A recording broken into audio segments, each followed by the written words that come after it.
사랑과 은혜가 풍성하신 하나님 아버지, 지난 밤 동안에도 저희들을 주님의 품 안에서 지켜주시며 편히 쉬게 하여 주시고 또 새 힘과 소망을 가지고 하루를 맞이하게 주시니 감사드립니다. 또 이 새벽에 주님의 거룩한 전에 나와 기도하게 하시니 또한 감사드립니다.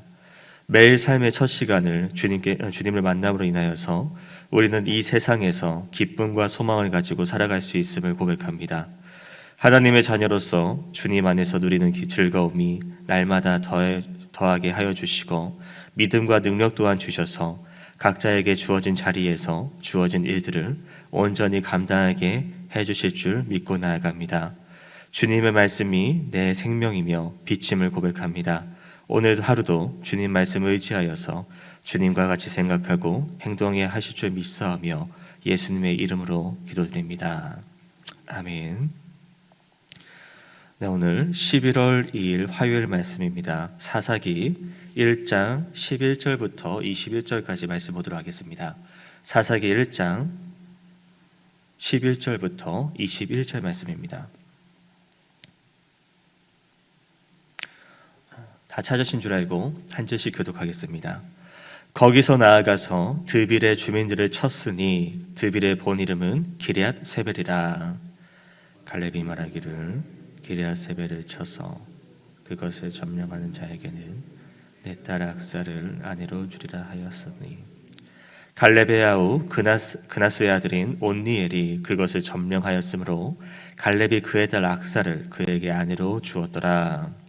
악사가 출가할 때에 그에게 청하여 자기 아버지에게 밭을 구하자 하고 나귀에서 내리매 내가 무엇을 원하느냐 하니 이르되 내게 복을 주소서. 아버지께서 나를 남방으로 보내시니 샘물도 내게 주소서 하매 갈렙이 윗샘과 아랫샘을 그에게 주었더라.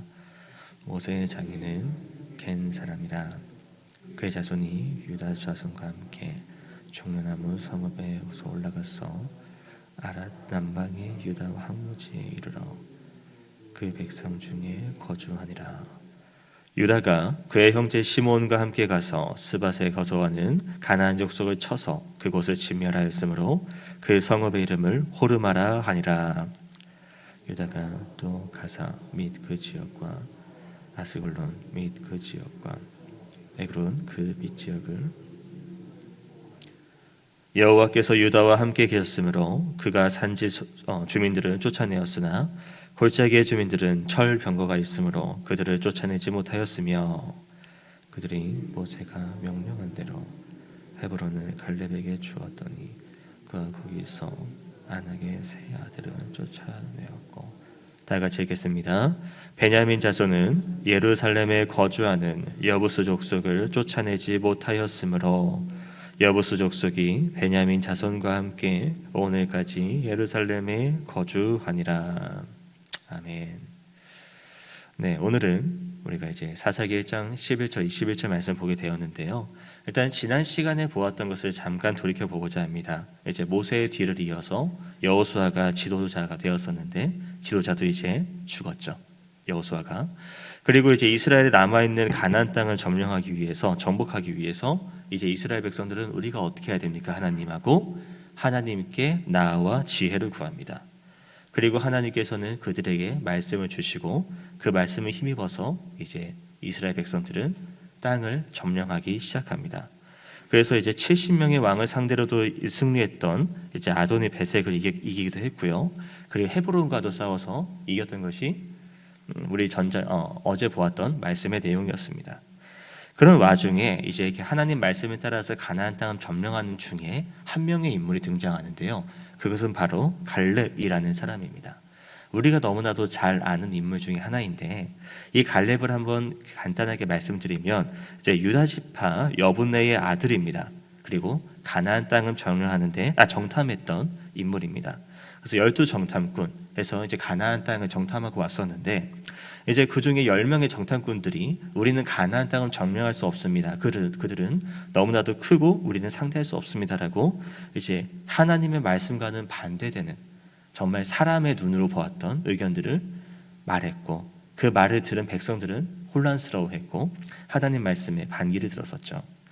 물론 갈렙은 여호수아와 함께 이 땅은 하나님께서 우리에게 주신 땅입니다라고 선언했던 인물입니다. 그렇기 때문에 이제 1세대 이제 출애굽한 20세 이상의 사람들은 광야에서 이제 숨을 멈지만 이제 여호수아와 갈렙은 유이하죠. 이 둘은 1세대이면서도 가나안 땅에 들어갈 수 있던 인물이었습니다. 자, 그럼 갈렙의 나이를 가만 생각해 보자면 이렇습니다. 정탐꾼으로 갔었을 때는 40세.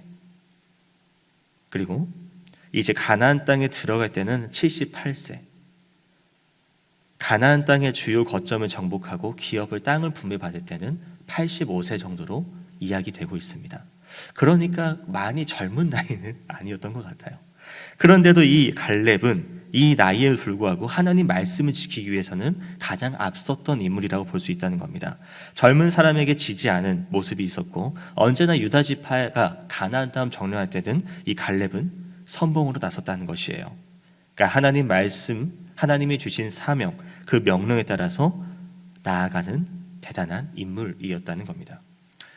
자, 그런데 그런 갈렙이 이제 그 기럇 세벨 전투를 앞두고 한 가지 제안을 합니다. 그 땅을 점령하는 자, 그 땅을 취하는 자는 자신의 딸 악사를 주겠다라고 이야기하죠. 그럼 그 갈렙은요, 자기 딸을 준다. 그만큼 이제 그 땅을 점령하는 거에 대해서 나는 하나님 말씀에 절대 순종하겠다라는 그 자기 의지 표현이라고도 볼 수 있겠습니다. 물론 지금 딸을 상으로 준다라는 것은 이게 오늘날에는 좀 상식적으로 납득이 되지 않는 부분입니다. 왜? 자식은 부모의 소유가 아니기 때문입니다. 근데 그 당시는 당시니까 그 당시는 이제 가부장적인 문화가 상당히 강했고 남성 중심의 문화였기 때문에 이제 갈렙의 딸인 이 약사 같은 경우도 아버지 말에 따를 수밖에 없었습니다. 아무튼 이런 약속을 하는 것을 보면은 갈렙이 말하는 그 기럇사벨이라는 곳은 중요한 지역이었던 것 같습니다. 그리고 그 땅을 정복하는 것이 쉽지 않았던 것 같습니다. 그래서 이런 갈렙의 제안을 듣고 이제 여러 사람이 나섰겠죠. 근데 그 중에서 최종적으로는 갈렙의 아우 그나스의 아들인 온니엘, 이제 우리가 첫 번째 사사로 잘 알고 있는 온니엘이 그 땅을 점령합니다. 자, 그리고 약속대로 온니엘에게 이제 자기 딸인 악사를 이제 주게 되는데 여기서 재밌는 점은 그겁니다. 14절 15절에 보면 갈렙의 딸 악사가 상으로 가잖아요. 그러니까 내가 의도하지 않고 내가 원하지 않는 남편을 어떻게 맞이하게 된 것인데 여기서 악사가 하는 모습들을 보십시오. 결정 자체, 그러니까 내가 결혼하는 것은 아버지의 뜻이지만 그 뒤에 행동을 보면 결혼하는 과정 속에서 정말 능동적으로 적극적으로 자신이 원하는 것들을 얻어가는 부분을 보게 된다는 겁니다. 이제 자기의 남편 온니엘에게 이런 말을 하죠. 아버지에게 가서 밭을 달라고 합시다. 그런 제안을 합니다.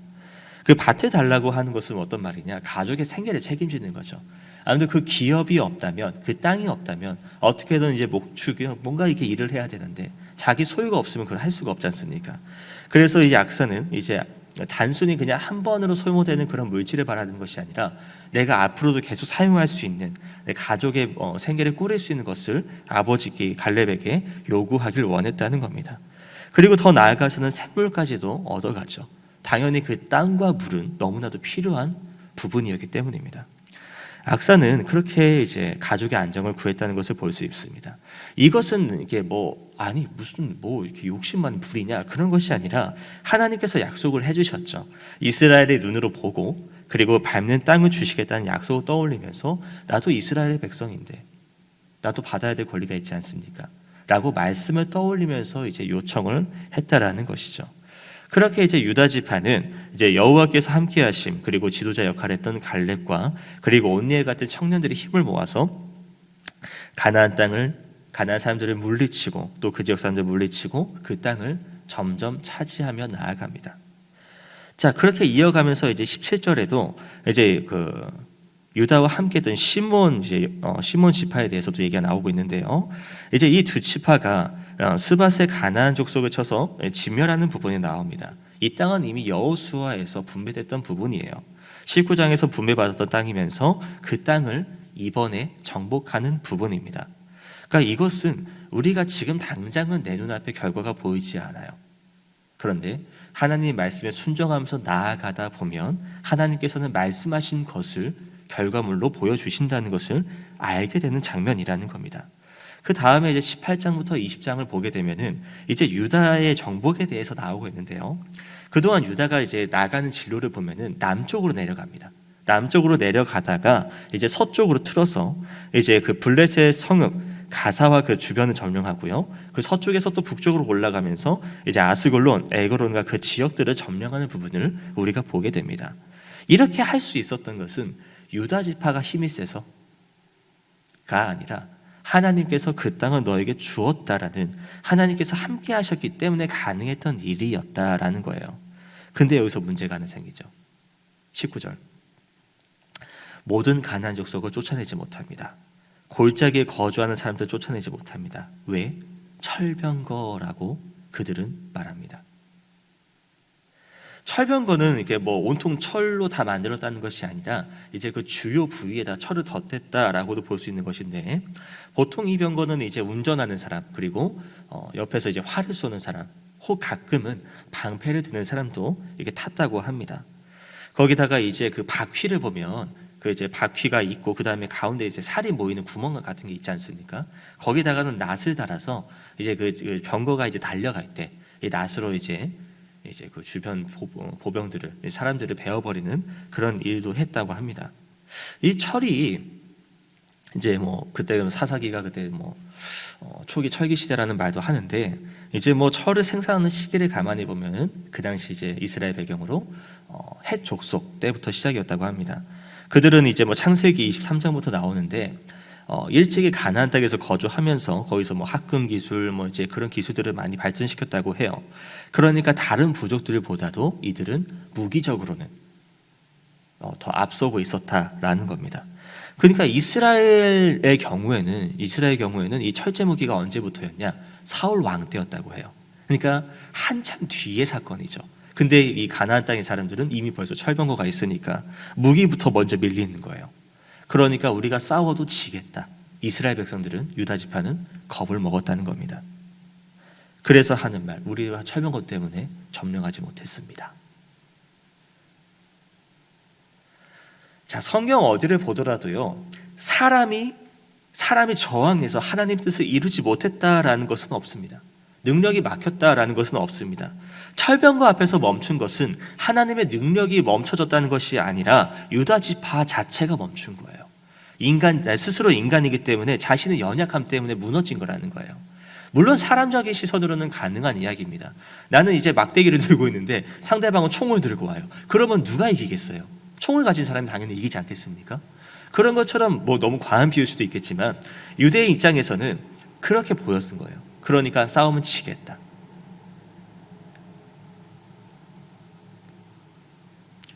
저들에 비해서는 나는 너무나도 초라한 존재라는 겁니다. 분명 하나님께서는 2절에 말씀해 주셨습니다. 보라, 내가 이 땅을 그의 손에 넘겨주었다. 너희 손에 주었다라고 말씀을 하셨거든요. 그러니까 문제가 뭐냐면 내가 무기가 있다 없다가 아니라 철병거가 있냐 없냐가 아니라 하나님 말씀을 믿냐 안 믿냐라는 문제라는 것이에요. 유다 지파의 믿음은 철병거를 넘어가지 못했다라는 겁니다. 우리도 이런 모습이 있지 않습니까? 내가 열심히 신앙생활을 해오고 믿음 생활을 해오고 뭐 예배드리고 기도하고 다 했어요. 근데 어떤 한 문제로 인하여서 그 문제로 내가 넘어지고 흔들린 적이 있지 않습니까? 저도 그런 적이 많이 있거든요. 분명히 말씀을 내가 많이 읽고 묵상하고 기도하고 쌓아왔는데도 나 이 정도면은 정말 믿음 생활 잘하고 있는 것 같아 하면서도 새로운 상황이나 낯선 환경, 마치 철병거 같은 상황이 내 앞에 다가왔을 때 내가 그 상황에 당황하고 무뎌지고 어려움을 맞이하면서 어려움 때문에 무너지는 경우가 있지 않습니까? 분명히 내가 말씀을 많이 읽어왔고 하나님 말씀대로 살겠습니다, 순종하겠습니다, 따르겠습니다라고 말했음에도 불구하고 그 믿음이 내게 닥쳐온 그 상황 어려움 속에서 아무 능력도 발휘하지 못하고 무너지는 일이 있진 않았습니까? 그런 어려움을 맞이하게 되면 말씀이 떠오르지 않을 때도 있는 것 같아요. 우리가 이럴 때 출애굽기를 그동안 읽어왔으니까 이스라엘 백성들을 다시 한번 돌이켜 봅시다. 그 이스라엘 백성들이 참 많은 변화를 보여주지 않았습니까? 출애굽할 때는 하나님 찬양했다가 어려움이 닥치면 홍해 앞에서는 하나님 또 원망했다가 또 홍해를 건너가니까 하나님 찬양했다가 또 내가 목마르니까 하나님 원망했다가 배고프니까 또 하나님 원망했다가 또 주시면 감사했다가 참 오락가락하는 모습들을 우리는 그동안 많이 봐왔습니다. 근데 그 와중에도 우리가 변치 않은 것을 볼 수 있는 것이 뭐냐면 하나님의 약속의 말씀이라는 겁니다. 2절 다시 한번 보겠습니다. 보라, 내가 이 땅을 그의 손에 넘겨주었다. 오늘 하루도 여러분에게 어떤 일이 닥쳐올지는 저는 모릅니다. 그러나 이 말씀을 다시 한번 보시고 힘을 내시기 바랍니다. 오늘 하루도 나에게는 철병거가 있을지 모릅니다. 유대 지파는 그 철병거가 있어가지고 그들을 쫓아내지 못하고 물러섰습니다. 철병거가 있으므로 그들을 쫓아내지 못했다라는 그 문구를 여러분이 생각해 보시면서 나는 철병거가 있으므로 그 뒤에 어떤 말을 붙일 수 있을지 한번 생각해 보셨으면 좋겠습니다. 철병거가 있으므로 유다 지파와 같이 도망갔더라, 점령하지 못하더라가 되시겠습니까? 아니면 철병거가 있으므로 주의 말씀에 힘입어서 그를 물리쳤다라고 말할 수 있겠습니까? 오늘 말씀 개인적으로 다시 한번 읽어보시면서 깊은 묵상의 시간이 되시길 주의 이름으로 소망합니다.